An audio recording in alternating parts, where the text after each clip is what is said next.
ఒకప్పుడు జర్నలిజం అణగారిన ప్రజల పక్షాన్ని నిలబడి అధికారాన్ని ప్రశ్నించేది జర్నలిజం. ప్రభుత్వాలు ప్రజలకు మధ్య లింక్గా ఉండేవి అని చెప్పుకున్నాం జర్నలిజం గురించి. ప్రజల సమస్యలను ప్రభుత్వాల దగ్గరికి తీసుకెళ్ళడం, ప్రభుత్వాలు రాజకీయ నాయకులు పట్టించుకోకపోతే ప్రజల తరపున నుండి రాత ద్వారానే పోరాడడం అనేది జర్నలిస్టు విధిగా ఉండేది. జర్నలిస్టులు ఎప్పుడూ ప్రజల వైపు నిలబడేవాళ్ళు, అధికారం వైపు కాదు. కులాలకు మతాలకు అతీతంగా జర్నలిస్టు ఉండేవాళ్ళు. దాన్ని జర్నలిజం అన్నాం. జర్నలిజం అంటేనే కులాలకు మతాలకు అతీతంగా ప్రజల వైపు నిలబడేదే జర్నలిజం. ఆ జర్నలిజం ఇవాళ ఎవరి వైపు నిలబడుతుంది, ఏ విధమైన దారిలో నడుస్తుంది? ఒకవైపు దేశంలో జర్నలిస్టులు, ఇవాళ జర్నలిస్టులు అంటేనే జర్నలిస్టులకు స్వాతంత్రం ఏమీ లేదు. గతంలో స్వతంత్ర జర్నలిస్టులు ఉండేవాళ్ళు, పత్రికల్లో పనిచేసిన వాళ్ళు కూడా స్వతంత్రంగా పనిచేసేవాళ్ళు. యాజమాన్యం కూడా జర్నలిస్టుల స్వతంత్రంగా జర్నలిస్టులు కొనసాగేటట్టు చూసేది. కానీ వాళ్ళ జర్నలిజం స్వతంత్రత అంటే, జర్నలిజం స్వేచ్ఛ అంటే యాజమాన్యం స్వేచ్ఛ, యాజమాన్యం స్వతంత్రం గురించే మాట్లాడాల్సి వస్తుంది. అసలు నిజానికి జర్నలిస్టులకు స్వాతంత్రం అనేది ఏం లేదు. యాజమాన్యం ఏది చెప్తే అది చేయడం మాత్రమే జర్నలిస్టుల పని. అలా యాజమాన్యము తయారైంది, జర్నలిస్టులు కూడా ఆ విధంగానే తయారయ్యారు. మ్యాక్సిమం జర్నలిస్టులు గతంలో ఎందుకోసం వచ్చేవాళ్ళు ఈ ఫీల్డ్లోకి అంటే, ప్రజలకు ఏమైనా మేలు జరుగుతుంది, మేలు చేద్దామనే ఉద్దేశంతో, సమాజానికి ఉపయోగపడదామనే ఉద్దేశంతో జర్నలిజానికి వస్తున్నారు. దానికి విరుద్ధమైన పరిస్థితులు ఇవాళ ఉన్నాయి. ఏ జర్నలిస్టు కూడా ఇవాళ ప్రజలకు ఉపయోగపడే విధంగా రాతలు రాసే, ప్రసారం చేసే హక్కు కనీసం కూడా లేదు. యాజమాన్యానికి ఉపయోగపడే విధంగా రాయాలి, యాజమాన్యాలకు ఉపయోగపడే విధంగా ప్రసారాలు చేయాలి. యాజమాన్యాలేమో పెట్టుబడిదారులు, కార్పొరేట్ కంపెనీలు వాటి ప్రయోజనాల కోసం పత్రికలు పెడుతున్నాయి, వాటి ప్రయోజనాల కోసం ఛానల్స్ పెడుతున్నాయి. ఇంకొక వైపు ఈ యాజమాన్యాలన్నీ ఈరోజు 2014 తర్వాత మరింతగా ముసుగులు తీసేసి మత భావజాలాన్ని కూడా వ్యాపిస్తున్నాయి. ఒక మతం వైపు నిలబడ్డం అనేది కూడా మీడియా ఛానల్స్, జర్నలిస్టులు కూడా ఆ విధంగా తయారయ్యారు. ఛానల్స్, యాజమాన్యాలు, జర్నలిస్టులు కూడా ఆ విధంగా తయారయ్యారు. ఆ విధంగా చేయడాన్ని ఒప్పుకోని జర్నలిస్టులు, ప్రజల వైపే నిలబడతామన్న జర్నలిస్టులు ఉద్యోగాలు ఉండటం లేదు వాళ్ళకి. వాళ్ళు బయటకు వచ్చి ఏదో చిన్న యూట్యూబ్ ఛానల్స్ పెట్టుకోవడం తప్ప వేరే గత్యంతరం లేని పరిస్థితి. జాతీయ ఛానళ్ళు, జాతీయ పత్రికలు మ్యాక్సిమం మెజారిటీ ఇవాళ బీజేపీ పార్టీకి తానా అంటే తందానా అనే పరిస్థితి. కార్పొరేట్ కంపెనీలు, అదానీ అంబానీ లాంటి కార్పొరేట్ కంపెనీల చేతుల్లో ఉన్నాయి. వాళ్లకు లేదంటే వాళ్ళు చెప్పినట్టు వినే సంస్థలుగా మారిపోయినాయి. కాబట్టి జర్నలిస్టులు కూడా సహజంగానే ప్రజల వైపు నుంచి కాకుండా కార్పొరేట్ల వైపు నుంచి ఆలోచించే పరిస్థితిని దాపురించింది. అది ఒక్క పై స్థాయిలోనే అనుకుంటే పొరపాటు. ఇవాళ కింది స్థాయి నుంచి, అంటే యూట్యూబ్ జర్నలిజంతో సహా కింది స్థాయి నుంచి పై స్థాయి దాకా ఒక రకమైన వాతావరణం ఏర్పడింది భారతదేశంలో. ఏంటంటే అధికార పక్షం వైపు ఉన్నవాడే ఇవాళ నెగ్గుకు రాగలడు. అధికారం పక్షం వైపు నిలబడ్డ జర్నలిస్టే, పాలకులకు అండగా నిలబడే జర్నలిస్టు మాత్రమే బతకడానికి ఛాన్స్ ఉంది ఇప్పుడున్న వ్యవస్థలో. ప్రజల వైపు నిలబడే జర్నలిస్టుకి, ప్రజల వైపు ఆలోచించే జర్నలిస్టుకి, ప్రజల గురించి రాసే, ప్రజల గురించి ప్రసారం చేసే జర్నలిస్టుకి ఇక్కడ బతికే అవకాశమే లేదు అనే ఒక పరిస్థితి ఏర్పడింది, కల్పించారు. కొంతమంది జర్నలిస్టులు స్వయంగా వాళ్ళే పూనుకొని అధికారం ఏదైతే రాజ్యం చేస్తున్నదో ప్రజలకు వ్యతిరేకంగా దాన్ని ప్రచారం చేయడానికి వాళ్ళంతా వాళ్ళు ముందుకొస్తున్నారు. ప్రజలకు వ్యతిరేకంగా ప్రచారం చేయడానికి ముందుకొస్తున్నారు. ప్రజల ప్రయోజనాలను నాశనం చేయడానికి జర్నలిస్టులు కంకణం కట్టుకున్నారు. ఇవాళ వాళ్ళు కొంతమంది యూట్యూబ్ ఛానల్సే కావచ్చు, పెద్ద పెద్ద ఛానల్స్ కార్పొరేట్లు ఇచ్చే యాడ్స్ కోసము, కార్పొరేట్లు ఇచ్చే డబ్బుల కోసము, రాజకీయ నాయకులు ఇచ్చే డబ్బుల కోసము వాళ్ళని తాకట్టు పెట్టారు జర్నలిజాన్ని. ఇక యూట్యూబ్ ఛానల్స్ వచ్చే వ్యూస్ కోసము, పార్టీల నుంచి వచ్చే ఫండింగ్ కోసం, ఆ ఫండింగ్ ద్వారా తమ యూట్యూబ్ ఛానల్స్ నడుపుతుంటాయి. వ్యూస్ ద్వారా యూట్యూబ్ నుంచి కూడా డబ్బులు వస్తాయి. కాబట్టి ఆ వ్యూస్ ఎలాంటి వ్యూస్ రావాలి? ఇవాళ ఉన్న పరిస్థితుల్లో రాజకీయపరమైన వార్తలు ప్రసారం చేయాలంటే భారతదేశంలో ఉన్న వాతావరణానికి తగ్గ వార్తలు ప్రచారం చేయాలి. భారతదేశంలో ఉన్న ఇవాళ వాతావరణం ఏంటి? ఆర్ఎస్ఎస్ బీజేపీలు ప్రచారం చేస్తున్న హిందుత్వ మతోన్మాద రాజకీయాలు ప్రచారం అవుతున్నాయి. ఆ వాతావరణం ఉంది భారతదేశంలో. జర్నలిస్ట్ కూడా దానికి మద్దతుగా నిలబడకపోతే అతనికి వ్యూస్ రావు, డబ్బులు రావు అనే అభిప్రాయం ఏర్పడి వాళ్ళు కూడా మతోన్మాద జర్నలిస్టులుగా అవతరించారు. ఇవాళ జర్నలిస్టులు విద్వేషం నిండిన, చాలామంది జర్నలిస్టులు విద్వేషం నిండిన జర్నలిస్టులు, ప్రజల్లో విద్వేషం నింపుతున్న జర్నలిస్టులు, మతోన్మాద జర్నలిస్టులు, ప్రజల పట్ల వివక్షాపూరితంగా వ్యవహరించే జర్నలిస్టులు. ఒకవైపు ఒక రోజు గతంలో ప్రజల వైపు నిలబడ్డ జర్నలిస్టులు ఇవాళ ప్రజలకు వ్యతిరేకంగా, ప్రజా ప్రయోజనాలకు వ్యతిరేకంగా నిలబడ్డ దారుణమైన పరిస్థితి నెలకొంది ఉంది. అది ఎక్కడో ఒక చోటో రెండు చోట్ల కాదు, ప్రతి చోట్ల అదే పరిస్థితి నెలకొంది. నిస్సిగ్గుగా జర్నలిజం అనేది ఇవాళ అమ్ముకుంటున్నారు, తమ జర్నలిజాన్ని అమ్ముకుంటున్నారు, పాలక పక్షాలకు అమ్ముకుంటున్నారు, రాజ్యానికి అమ్ముడు పోతున్నారు.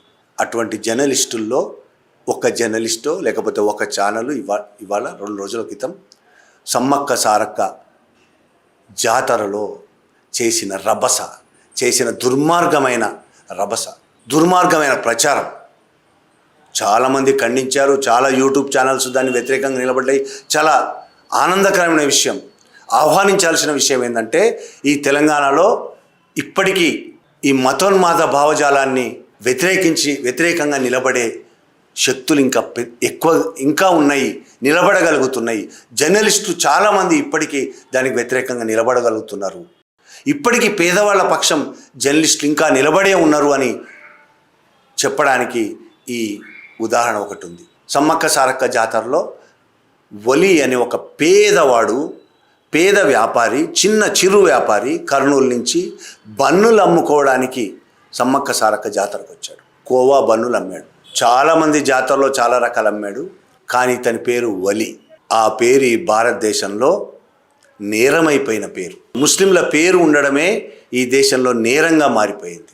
అతను వలి కాబట్టి అతను చిరు వ్యాపార, పెద్ద వ్యాపార, ఏ వ్యాపారి అనే సంబంధం లేకుండా అతని మీద ఒక మూక, జర్నలిస్టులమనే ముసుగేసుకున్న మూక దాడి చేసింది. దాడి అంటే కర్రలతోనో రాడ్లతోనో కొట్టే దాడి కాదు. అది కొంత నయం, 4 రోజుల్లో దెబ్బలు తగ్గిపోతాయి. ఇది దుర్మార్గమైన దాడి, మతోన్మాద విద్వేషపూరితమైన దాడి, ప్రజలను రెచ్చగొట్టే దాడి, ప్రజల మెదళ్లలో విషం నింపే దాడి. ఆ కోవా బన్లోనో కల్తీ ఉన్నదని, హిందువుల జాతరలో కావాలనే ఆ కల్తీ బన్నులు అమ్ముతున్నారని ఆరోపణ చేస్తూ చాలా దారుణంగా ఆయన మీద, అమ్ముతున్న వలి మీద దారుణమైన పదాలతో మాటలతో విరుచుకుపడ్డది. ఒక ఆమె పట్టుకుంది లోగో. ఆ తర్వాత ఆ ఛానల్ కరస్పాండెంటో రిపోర్టరో ఇంకొకతను బాలాజీ అనే తన ఆమె మాకు సంబంధమే లేదు, ఆమె ఎవరో మాకు తెలియదు అని మాట్లాడాడు. ఇంకా దారుణం ఇది. లోగో పట్టుకొని తేజస్వి ఛానల్ లోగో పట్టుకొని ఒక అమ్మాయి ఆయనని గద్దిస్తున్నది, బెదిరిస్తున్నది. నువ్వు ఎట్లా అమ్ముతావు దీన్ని? నీకు పర్మిషన్ ఉందా అమ్మడానికి? ఎక్స్పైరీ డేట్ ఉందా? చూపించు. నీకు ఎవరు పర్మిషన్ ఇచ్చారు ఇక్కడ అని ఆమె గద్దిస్తున్నది. అసలు తన ఛానల్ లోగోను ఎవరో తెలియని దారిన పోయే వాళ్ళకి ఇచ్చి ప్రశ్నలు అడగడం అనేది జర్నలిజానికి వ్యతిరేకం. తన లోగో తన దగ్గరే ఉండాలి, రిపోర్టర్ లోగో. ఇంకొకరు ఎవరికో ఇచ్చి వాళ్ళతో ప్రశ్నలు అడిగించడం అనేది దుర్మార్గం. అది జర్నలిజం అనిపించుకోదు. నిజంగానే ఆమె తేజస్వి ఛానల్ జర్నలిస్టే అయి ఉంటే మనకు వాళ్ళు చెప్తున్న దాని ప్రకారమే ఆమె కాదని చెప్తుంది, కానీ తప్పించుకోవడానికి చెప్తున్నారా అనే విషయం కూడా తెలియదు మనకి. ఇవాళ ఆమె అట్లా మాట్లాడింది కాబట్టి తప్పించుకోవడానికి బాలాజీ అట్లా చెప్తున్నాడా అనే విషయం కూడా మనకు తెలియదు. కానీ ఆమె మా జర్నలిస్ట్ కాదన్నారు. కానప్పుడు అలా ఎందుకు జర్నలిస్ట్ అయినా సరే అలా ప్రశ్నించడం తప్పు. జర్నలిస్టులకు ఏంటి 4 కొమ్ములు ఉంటాయా? ఆకాశం నుంచి ఊడిపడ్డారా జర్నలిస్టులు? మేము జర్నలిస్టులమే. అందరూ ఈ దేశంలో జర్నలిస్టులు అందరూ కొన్నేళ్లుగా జర్నలిజం వృత్తిలో ఉన్నవాళ్ళు ఉన్నారు. సిన్సియర్గా ప్రజల వైపు నిలబడ్డ వాళ్ళు ఉన్నారు, అమ్ముడు పోయిన వాళ్ళు ఉన్నారు. మరి మీరు చేస్తున్నది ఏంటి? జర్నలిస్టులు అంటే చాలామంది ఎలక్ట్రానిక్ మీడియా 24 అవర్స్ ఛానల్స్ వచ్చిన తర్వాత ఒక దుర్మార్గమైన సాంప్రదాయాన్ని కొనసాగిస్తున్నాయి. ప్రజల బెడ్రూముల్లోకి దూసుకెళ్లే సాంప్రదాయం, వాళ్ళ విచ్చలవిడితనం, వాళ్ళకి అన్ని హక్కులు ఉన్నాయనుకుంటారు. పోలీసులకు ఉండే హక్కులు వాళ్ళకు ఉన్నాయి, న్యాయస్థానాలకు ఉండే హక్కులు ఉన్నాయి, ఆర్టీఏ ఆఫీసర్లకు ఉండే హక్కులు వాళ్ళకు ఉన్నాయి, లారీలను ఆపి చెక్ చేసే హక్కులు ఉంటాయి వాళ్ళకి, ఇళ్లలోకి దూసుకెళ్ళి తీర్పులు చెప్పే హక్కులు ఉంటాయి వాళ్ళకి, టీవీ ఛానళ్ళలో కూర్చొని ఏదైనా కేసు జరిగితే తీర్పులు చెప్పేస్తుంటారు, చర్చలు జరుగుతుంటాయి, తీర్పులు చెప్పేస్తుంటారు, వీళ్ళు నేరస్తులు అని తీర్పులు చెప్పేస్తుంటారు. కోర్టులో తర్వాత వాళ్ళు నిర్దోషాన్ని నిరూపితమైన తర్వాత దానికి కనీసం జవాబు కూడా చెప్పరు, వాళ్ళు మాట్లాడిన దానికి పశ్చాత్తాపం కూడా ప్రకటించరు, సారీ చెప్పరు కనీసం. అట్లా తయారైన ఛానల్స్, పత్రికలు, రాసే పత్రికలు, జర్నలిస్టులు కాబట్టి మేము ఏదైనా అడుగుతాం, ఏదైనా చేస్తాం. ఏంటి అడిగేది? సిన్సియర్గానే ఒకళ్ళు తప్పు చేస్తుంటే, ఒకళ్ళు కల్తీ చేస్తుంటే, ఒకళ్ళు దుర్మార్గానికి పాల్పడుతుంటే జర్నలిస్టులుగా అడగాల్సిన బాధ్యత మన మీద ఉంది, సమాజం అది మన మీద పెట్టింది. కానీ నువ్వు అడుగుతున్నది ఎవరిని? 10 రూపాయలకు బన్ మస్కా లేదా కోవా బన్ అమ్ముకునే ఒక పేదవాడి మీద దాడి చేసి అతనికి వ్యతిరేకంగా ఇష్టం వచ్చినట్టు ప్రచారం చేస్తూ వీడియోలు ప్రసారం చేసి అతని వ్యాపారాన్ని నాశనం చేసి, చిరు వ్యాపారం, ఆయన అదానీ అంబానీలు కాదు, ఆయన ఏమి దొంగ సర్టిఫికెట్లతో ఆదివాసుల భూములు ఆక్రమించుకుంటున్న కార్పొరేట్ కంపెనీల గురించి మాట్లాడే కనీస ధైర్యం లేని వాళ్ళు. పెద్ద పెద్ద మాల్స్లో, సినిమా హాల్స్లో 300కు 400కు పాప్కార్న్స్ అమ్ముతుంటే అక్కడికి వెళ్ళి ఎప్పుడైనా మైక్ పెట్టావా? ఇంత దారుణంగా ఎందుకు అమ్ముతున్నావు పాప్కార్న్స్? 50 రూపాయలకు 20 రూపాయలకు వచ్చే పాప్కార్న్స్ 500కి ఎట్లా అమ్ముతున్నావు అని ఎప్పుడైనా మైక్ పెట్టి అడిగారా మీరు? వాళ్ళ గేడి దగ్గరికి వెళ్ళే సాహసం చేయని మీరు, లక్షల కోట్ల రూపాయలు, వేల కోట్ల రూపాయలు దోచుకుంటున్న వాళ్ళ దగ్గరికి కనీసం వెళ్ళే సాహసం చేయని మీరు ఒక చిరు వ్యాపారి, బతకడం కోసం, కడుపు నింపుకోవడం కోసం వ్యాపారం చేస్తున్నావు. పోనీ ఆ బన్లో కల్తీ ఉన్నదని, కెమికల్స్ ఉన్నాయని నిరూపించే ఆధారాలు నీ దగ్గర ఉన్నాయా? ముందే ఎందుకు ప్రచారం చేస్తున్నావు? పోనీ కేసు పెట్టినవా? ఆయన దగ్గర నాకు అది కల్తీ ఉన్నది అందులోని కేసు పెట్టి ల్యాబ్కు పంపించినవా? బన్నుని, ఆ కోవాని ల్యాబ్కు పంపించినవా? ల్యాబ్కు పంపించి టెస్ట్ చేసిన తర్వాత కల్తీ అని తేలితే అప్పుడు మాట్లాడాలి కదా. నువ్వు కనబడగానే కల్తీ అని నీకు ఎట్ట తెలిసింది? ఏ నిరూపణ లేకుండా, ఏ సాక్ష్యాలు లేకుండా బట్టగాల్చి మీదేసి నువ్వు వ్యూస్ పెంచుకోవడం కోసం, వ్యూస్ పెంచుకోవడం ఒకటే కాదు, మత రాజకీయాలను ప్రచారం చేయడం కోసం ఇలా చేసేవాళ్ళు ఎవరు తమ మతాల్ని ప్రేమించేవాళ్ళు కాదు, వాళ్ళేమీ హిందూ మతాన్ని ప్రేమించేవాళ్ళు కాదు. హిందూ మతం పేరుతో కొన్ని రాజకీయ ప్రయోజనం కోసం పనిచేస్తున్న వాళ్ళు. ఆ ఛానల్ ఓనర్ అనుకుంటా, ఇంకొక ఆమె మాట్లాడింది తర్వాత వీడియోలో, ప్రియా చౌదరి ఏదో పేరు, దారుణంగా మాట్లాడుతుంది ఆమె. మేము చేసింది సరైందే, మేము చేసింది కరెక్ట్. ఆయనకి ఎట్లొస్తారు? అన్యమతం వాళ్ళు వచ్చి అక్కడ ఎట్లా అమ్ముతారు? ఆమె ప్రశ్న. అన్యమతం వాళ్ళు వచ్చి సమ్మక్క సారక్క జాతరలో ఎట్లా అమ్ముతారు? ఏది అన్యమతం? సమ్మక్క సారక్కల జాతర ఏ మతానికి సంబంధించిన జాతర మీకేమైనా తెలుసా? తెలుసుకునే ప్రయత్నం ఏమైనా చేశారా? సమ్మక్క సారక్కలది ఏ మతమో మీరు ఎప్పుడైనా తెలుసుకునే ప్రయత్నం చేశారా? ఆ జాతరలు ఏ మతానికి సంబంధించిందో తెలుసుకునే ప్రయత్నం చేశారా? ఆదివాసులకు మతం ఉందా లేదా అని తెలుసుకునే ప్రయత్నం చేశారా? మీరు చెయ్యరు, అవసరం లేదు మీకు. అసలు విద్వేషం రెచ్చగొట్టడం తప్ప ఇంకో పనే లేదు మీకు. నిజాలు తెలుసుకోవాల్సిన అవసరమే లేదు. ఒకవేళ నిజాలు తెలిసిన దాన్ని కప్పిపెట్టి అబద్ధాలు ప్రచారం చేసే గుంపు, మూక, ప్రజల మనసులో విషయాన్ని నింపి దేశాన్ని విభజించేందుకు చేస్తున్న కుట్ర, ప్రజలను విభజించేందుకు చేస్తున్న కుట్రలో భాగంగానే మీరు ఇచ్చేసారు. ఇదేదో చిన్న విషయంగా ఏం భావించాల్సిన అవసరం లేదు. ఓ చిన్న యూట్యూబ్ ఛానల్ చేసిన పనిగా నేనైతే భావించట్లేదు. భారతదేశంలో జరుగుతున్న అతిపెద్ద కుట్రలో భాగం తేజస్వి న్యూస్ కూడా చేసిన ఈ పని కూడా. ముస్లింలను, మైనార్టీలను వ్యాపారాలు చేసుకొని ఇవ్వకుండా ఫుడ్ జిహాదీ అట మాట్లాడుతున్నారు. ఫుడ్ జిహాదీ, ఆహారం జిహాదీ, లవ్ జిహాదీ, ఫుడ్ జిహాదీ, తూక్ జిహాదీ ఉమ్మేస్తారట. ఉమ్మేసి ఆహారం మీద ఉమ్మేసి మనకు అమ్ముతారంటే ఎంత దుర్మార్గమైన ప్రచారం చేస్తారంటే వీళ్ళు. ప్రజలు నిజమైన నమ్మి వాళ్ళ దగ్గర కొనకుండా అయిపోవడం, ఇది జర్నలిజం అంటామా దీన్ని? నిన్న మొన్న లడ్డు గురించి కూడా ఇదేమైనా ప్రచారం చేశారు. లడ్డూలో కల్తీ కలిసిందా లేదా, కెమికల్స్ కలిసాయా లేదా, గొడ్డు కొవ్వు, ఆవు కొవ్వు కలిసిందా లేదా, లాబొరేటరీలోంచి రిపోర్ట్లు వచ్చాయి. అవి అందరి ముందు ఉన్నాయి. అవి కొవ్వు కలిసిన విషయం ఎక్కడ ఏ రిపోర్ట్లో లేదు. కల్తీ కలిసింది వాస్తవం.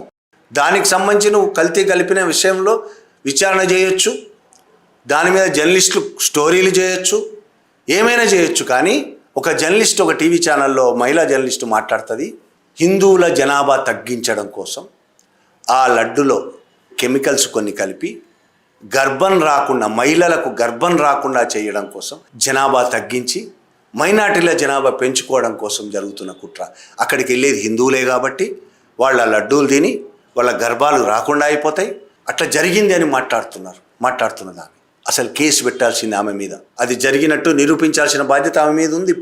ఇప్పుడు ఈ తేజస్వి ఛానల్ మీద కూడా ఉంది. నిజంగానే కల్తీ ఎక్కడ జరిగింది, కల్తీయా కెమికలా, ఏం జరిగింది, ఏం కలిసింది అందులో, ఏ కల్తీ కలిసింది, ఏ కెమికల్ కలిసింది, నిరూపించాల్సిన బాధ్యత లేదా? బట్టగాల్చి మీదేస్తే సరిపోతుందా? జర్నలిజం అంటారా దీన్ని?